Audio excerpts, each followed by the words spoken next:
नमस्कार मित्रांनो, आजचा आवाज या यूट्यूब चॅनलमध्ये आपले स्वागत आहे. व्हिडिओमध्ये आपण बोलणार आहोत एका अशा नेत्याबद्दल ज्यांनी महाराष्ट्राच्या राजकारणात एक खळबळजनक क्रांती घडवली. एका साध्या ऑटो रिक्षा चालकापासून ते महाराष्ट्राच्या उपमुख्यमंत्री पदापर्यंतचा त्यांचा प्रवास हा प्रेरणादायी आहे. आणि ज्याच्या धाडसी निर्णयांनी संपूर्ण शिवसेनेची दिशाच बदलली, ज्याने कार्यकर्त्यांच्या हक्कांसाठी बंड पुकारलं आणि विकासाच्या नव्या अध्यायाची सुरुवात केली. होय, मी बोलतोय एकनाथ संभाजी शिंदे यांच्याबद्दल, ज्यांना आज महाराष्ट्र लाडका भाऊ म्हणून ओळखतो. चला सुरुवात करूया त्यांच्या जन्मापासून. 9 फेब्रुवारी 1964 रोजी सातारा जिल्ह्यातील जावळी तालुक्यातील डेरेताम या छोट्याशा गावात एका सामान्य मराठा कुटुंबात एकनाथ शिंदे यांचा जन्म झाला. त्यांचे वडील संभाजी शिंदे आणि आई गंगूबाई शिंदे, ज्यांचा त्यांच्या जीवनावर खूप प्रभाव पडला. कुटुंबाची आर्थिक स्थिती सामान्य असल्याने लहानपणापासूनच मेहनतीचे संस्कार मिळाले. नंतर कुटुंब ठाण्यात स्थलांतरित झालं, जिथे एकनाथजींनी मंगला हायस्कूल आणि ज्युनियर कॉलेजमधून इयत्ता 11वी पर्यंत शिक्षण घेतलं. पण घरच्या आर्थिक अडचणीमुळे शिक्षण थांबवावं लागलं आणि त्यांनी ऑटो रिक्षा चालवण्यास सुरुवात केली. ठाण्याच्या रस्त्यांवर दिवसभर धावत जावत, प्रवाशांना घेऊन फिरत, पोट भरण्यासाठी मेहनत करत, पण मनात नेहमी मोठी स्वप्न ठेवत. कल्पना करा मित्रांनो, ते दिवस किती कठीण असतील. सकाळी लवकर उठून रिक्षा चालवायची, रात्रभर थकवा असूनही उद्याच्या चांगल्या दिवसांची आशा. आणि या संघर्षातूनच त्यांच्यातील नेते जन्माला आला. ठाण्यातील वागळे एस्टेट भागातीत राहत होते आणि तिथेच त्यांना शिवसेनेच्या विचारधारेने आकर्षित केलं. 1980च्या दशकात शिवसेनेचे दिग्गज नेते आणि ठाणे शहराचे शिवसेना प्रमुख धर्मवीर आनंद दिघे यांच्या संपर्कात आले.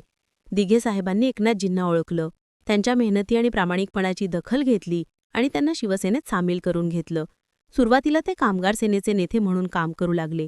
स्थानिक कामगारांच्या समस्या सोडवत, आंदोलनं करत आणि 1984मध्ये ते शिवसेनेच्या शाखा प्रमुख बनले. मित्रांनो, हे पद मिळवणं सोपं नव्हतं. त्यासाठी रात्रंदिवस कार्यकर्त्यांसोबत राहणं, लोकांच्या समस्या ऐकणं आणि शिवसेनेच्या तत्वांसाठी लढणं आवश्यक होतं.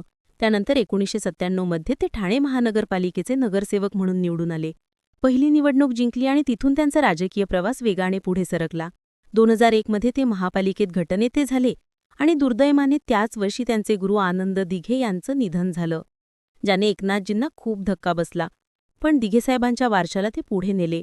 ठाणे शहरात शिवसेनेचा गड मजबूत केला, कार्यकर्त्यांना एकत्र ठेवलं आणि 2002मध्ये ते ठाणे महापालिकेचे विरोधी पक्ष नेते झाले. मग आली 2004ची विधानसभा निवडणूक. ठाणे मतदारसंघातून ते पहिल्यांदा आमदार म्हणून निवडून आले आणि तेव्हापासून त्यांचा विजयरथ थांबलाच नाही. 2009मध्ये कोपरी 5 पखाडी मतदारसंघातून निवडणूक जिंकली. 2014, 2019 आणि 2024मध्येही सलग विजय मिळवले. जणू म्हणजे मतदारांचा त्यांच्यावर पूर्ण विश्वास आहे. ते कधीच हार मानणारे नव्हते आणि या काळात त्यांनी शिक्षण पूर्ण करण्याचाही प्रयत्न केला. यशवंतराव चव्हाण महाराष्ट्र मुक्त विद्यापीठातून BA पदवी मिळवली आणि 2023मध्ये DY पाटील विद्यापीठाने त्यांना मानद डॉक्टरेट म्हणजे DLiT बहाल केली. हे दाखवतं की शिक्षणाची जिद्द कधीही सोडायची नाही. एकनाथजींच्या वैयक्तिक आयुष्याबद्दल बोलायचं झालं तर त्यांची पत्नी लता शिंदे नेहमी त्यांच्या पाठीशी उभा राहिल्या. त्यांचा एकुलता एक मुलगा डॉक्टर श्रीकांत एकनाथ शिंदे, जो ऑर्थोपेडिक सर्जन आहे आणि 2014पासून कल्याण लोकसभा मतदारसंघाचा खासदार आहे. 2019 आणि 2024मध्येही तो निवडून आला. पण मित्रांनो, त्यांच्या आयुष्यात एक खूप दुःखद घटना घडली. 2000मध्ये बोट अपघातात त्यांच्या 11 वर्षांच्या मुलाचा दीपेश आणि 8 वर्षांच्या मुलीचा शुभदाचा दुर्दैवी मृत्यू झाला, ज्याने एकनाथजींना मानसिकरित्या पूर्णपणे खचवलं. ते डिप्रेशनमध्ये गेले.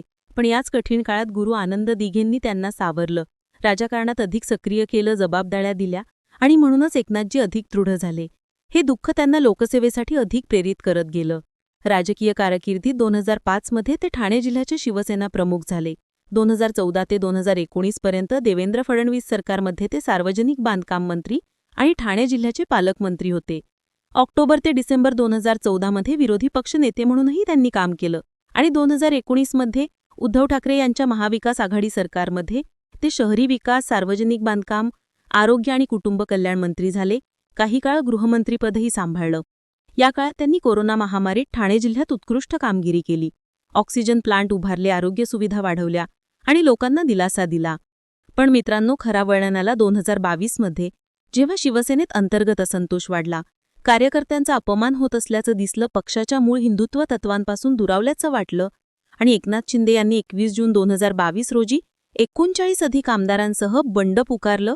सुरतला गेले, नंतर गुवाहाटीला आणि महाविकास आघाडी सरकारविरोधात मोर्चा उघडला. हे बंड इतकं नाट्यमय होतं की संपूर्ण देशाचं लक्ष महाराष्ट्राकडे लागलं. उद्धव ठाकरे यांच्या नेतृत्वावर प्रश्न उपस्थित झाल्याने 29 जूनला उद्धवजींनी राजीनामा दिला. 30 जून 2022 रोजी एकनाथ शिंदे महाराष्ट्राचे 20वे मुख्यमंत्री झाले. देवेंद्र फडणवीस उपमुख्यमंत्री आणि भाजप, शिवसेना, शिंदे गट युती सरकार स्थापन झालं. हे क्षण ऐतिहासिक होते, जणू म्हणजे राजकारणातला एक थरारक चित्रपट. या बंडाला उद्धव गटाने फसवणूक म्हटलं, कायद्याच्या लढाया लढल्या.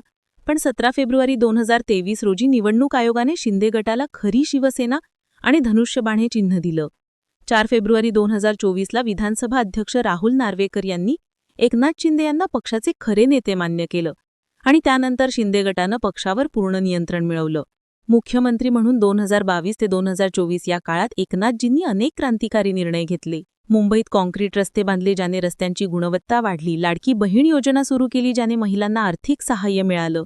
मराठा आरक्षणासाठी प्रयत्न केले. ठाणे आणि मुंबईत पाणीपुरवठा प्रकल्प हाती घेतले, जसे की काळू धरण, रस्ते, पूल, मेट्रो लाईन्सचा विस्तार केला. आरोग्य सुविधा मजबूत केल्या. कोरोनानंतरच्या अर्थव्यवस्थेला गती दिली आणि प्रत्यक्ष लोकांमध्ये जाऊन समस्या सोडवल्या, ज्यामुळे त्यांना कार्यकर्ता, मुख्यमंत्री आणि लाडका भाऊ ही ओळख मिळाली. उदाहरणार्थ, ठाण्यातील वाहतूक कोंडी सोडवण्यासाठी ते स्वतः प्रयत्न करत होते आणि शेतकऱ्यांसाठी विविध योजना राबवल्या. 2024च्या लोकसभा निवडणुकीत शिंदे गटाने 7 जागा जिंकल्या, जे भाजपच्या 9 जागांच्या तुलनेत चांगली कामगिरी होती. आणि विधानसभा निवडणुकीत महायुतीने मोठा विजय मिळवला. 5 डिसेंबर 2024 रोजी देवेंद्र फडणवीस मुख्यमंत्री झाले, तर एकनाथ शिंदे आणि अजित पवार उपमुख्यमंत्री बनले. आणि 9 डिसेंबरला एकनाथजी विधान परिषदेचे नेते झाले. आज सप्टेंबर 2025 मध्ये ते उपमुख्यमंत्री म्हणून शहरी विकास, गृहनिर्माण आणि सार्वजनिक बांधकाम खात्याचे मंत्री आहेत. नुकत्याच अतिवृष्टी आणि पूरग्रस्त भागात ते सक्रिय आहेत. शेतकऱ्यांसाठी कर्जमाफीचा निर्णय घेण्याचे आश्वासन दिले. केंद्रीय मंत्री अमित शहा आणि पंतप्रधान नरेंद्र मोदी यांच्याकडे मदतीची मागणी केली. ठाणे जिल्हा नियोजन समितीच्या बैठकीत 1252.99 कोटी रुपयांच्या तरतुदीला मान्यता दिली. वाहतूक कोंडीसाठी MMRDA एक तज्ज्ञ समिती नेमली. स्मार्ट आरोग्य केंद्रे, स्मार्ट शाळा, सौर ऊर्जा प्रकल्प, पर्यटन विकास, जसे की 39 पर्यटन स्थळांचा आराखडा आणि एक्सप्लोर ठाणे ॲप, छत्रपती शिवाजी महाराज शक्तिपीठासाठी 80 कोटी आणि काळू धरणाचं कामाला गती देण्याचे निर्देश दिले. याशिवाय पाकिस्तानचे पंतप्रधान शहबाज शरीफांच्या UNGA येथील वक्तव्यावर एकनाथजींनी खणखणीत उत्तर दिलं. लांडग्याने सिंहाची कातडी घातली तरी सिंह होत नाही, जे दाखवते त्यांचं राष्ट्रप्रेम आणि स्पष्ट वक्तेपणा. आणि त्यांचं एक्स अकाउंट 21 सप्टेंबर 2025ला हॅक झालं, ज्यात पाकिस्तान आणि तुर्कस्तानचे ध्वज पोस्ट झाले, पण ते तात्काळ सावरले. विवादांबद्दल बोलायचं झालं तर बंडानंतर त्यांच्यावर फसवणुकीचे आरोप केले. फंड वाटपाच्या मुद्द्यावर टीका झाली. राहुल गांधींनी मतदार यादीतील अनियमिततांवर बोललं, तेव्हा एकनाथजींनी बिनबुडाचं उत्तर दिलं. पण हे सर्व असूनही ते विकासावर लक्ष केंद्रित करतात, शेतकऱ्यांच्या नुकसानीसाठी मदत करतात आणि पूरग्रस्तांना आधार देतात. सांस्कृतिकदृष्ट्या ते नवरात्रोत्सवात सक्रिय असतात. पुण्यात स्वर्गीय दंगूबाई संभाजी शिंदे नवरात्र फेस्टिवलला भेट दिली. ड्रमवादक गिरीश विस्वे यांचं कौतुक केलं आणि ठाण्यात धिगे साहेबांच्या परंपरेप्रमाणे उत्सव साजरा करतात. तसेच डोंबिवली रासरंग 2025 सारख्या कार्यक्रमांना प्रोत्साहन देतात. चित्रपट जगतही त्यांचा उल्लेख आहे. 2022च्या धर्मवीर चित्रपटात आनंद दिघे यांच्या जीवनातील एकनाथजींच्या योगदानाचे चित्रण आहे आणि 2024 मध्ये धर्मवीर 2 मध्ये त्यांनी कॅमिओ केला. जणू म्हणजे त्यांचे जीवनच एक प्रेरणादायी कथा आहे. मित्रांनो, एकनाथ शिंदे यांचा हा प्रवास सांगतो की साध्या सुरुवातीपासूनही तुम्ही मोठे होऊ शकता. ऑटो रिक्षातून मुख्यमंत्री भवनापर्यंत जाणं हे धाडस आणि मेहनतीचं फळ आहे. ते कार्यकर्त्यांसाठी प्रेरणा आहेत, शिवसेनेच्या खऱ्या आत्म्याला जागवलं आणि महाराष्ट्राच्या विकासासाठी नेहमी तत्पर आहेत. आज 60 वर्षांच्या वयातही ते सक्रिय आहेत आणि त्यांच्या नेतृत्वाखाली महाराष्ट्र प्रगती करतोय. ही कथा तुम्हाला कशी वाटली? एकनाथ शिंदे यांच्या कोणत्या निर्णयाने तुम्हाला सर्वाधिक प्रभावित केलं? कमेंटमध्ये सांगा. लाईक करा, शेअर करा, सबस्क्राईब करा आणि बेल आयकॉन दाबा, जेणेकरून पुढचे व्हिडिओ तुम्हाला लगेच मिळतील. जय जिजाऊ, जय शिवराय.